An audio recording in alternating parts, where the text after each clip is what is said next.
Hello you lot, how's it going? This is a really quick gameplay on King of the Hill Harvest, just one round, playing as the sniper, using the default sniper, the SMG, and the frying pan, I believe is my melee weapon. And in this gameplay, I wanted to talk about rivalries, sort of a different type of video to the ones I've been putting out recently, a more thought out type of thing, so I hope that goes alright.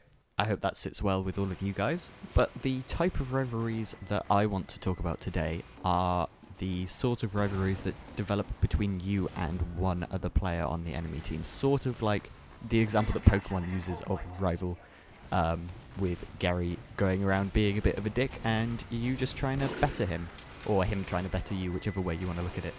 Now these rivalries can be perfectly healthy. They can spur on your own growth as a player. They can help whoever you have the rivalry with, should it be a friend, improve their game.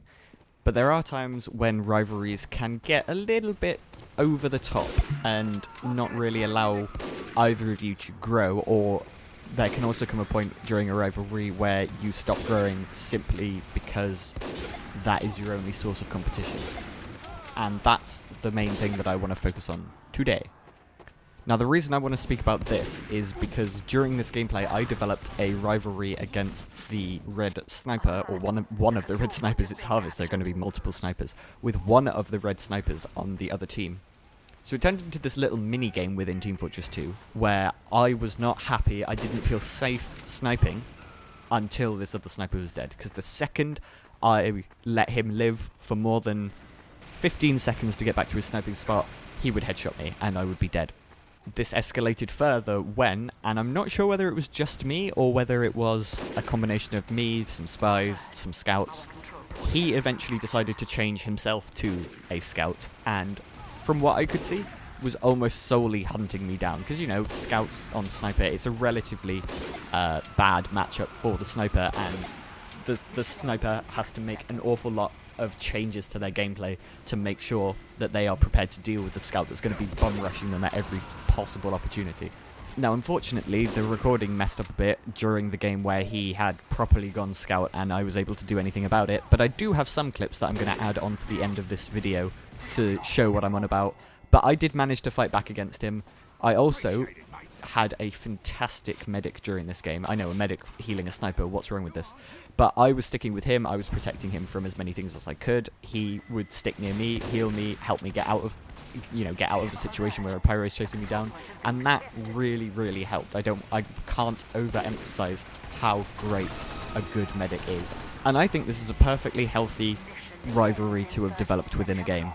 You know, I was beating him occasionally, he was beating me occasionally, he swapped it up, I was challenged, it improved my sniping, because scouts are hard to headshot, and if you can headshot a scout at close range, you're doing pretty well.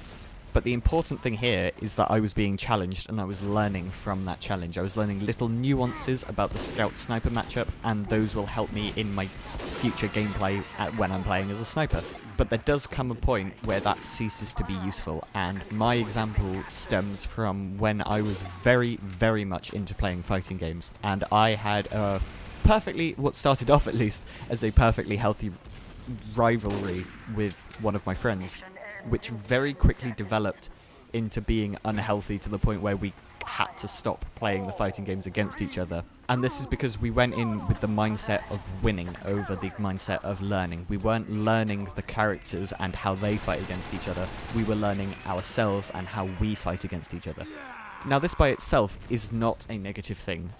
Learning how to play against another player and knowing how to use their reactions and figuring out what their reactions are is a good thing. That's something that should be that you should do during your gameplay. The player is who you're fighting at the end of the day. But what this quickly turned into for us was taking the frustration and the anger, not quite anger, that's a strong word, but you know what I mean, of losing, and putting that on the other person rather than on the game. And that's where it started to cause issues. But there are examples, unfortunately, of people taking this even further than we took it and swatting each other. Now, if you're not aware of what swatting is, it's the practice of masking your phone number to make it appear as if it's coming from someone else's house, and then reporting either a false hostage situation, a false murder, something along those lines to make the police respond with a SWAT search. A SWAT team will be sent out to storm that person's house. This is an absolutely deplorable act. It's putting so many lives at risk and is utterly, utterly vile. I'm sorry, there's no other way to put it.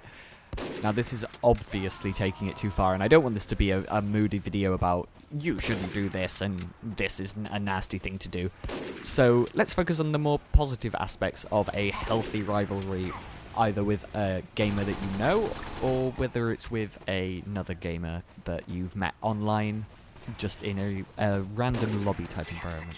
Now, this is a fantastic opportunity for you to both prove and improve your skills within whatever game you are playing, and to discern how quickly you can figure out your opponent's game plan, their knowledge about the game, and their skills in terms of reaction speed or execution of their plans.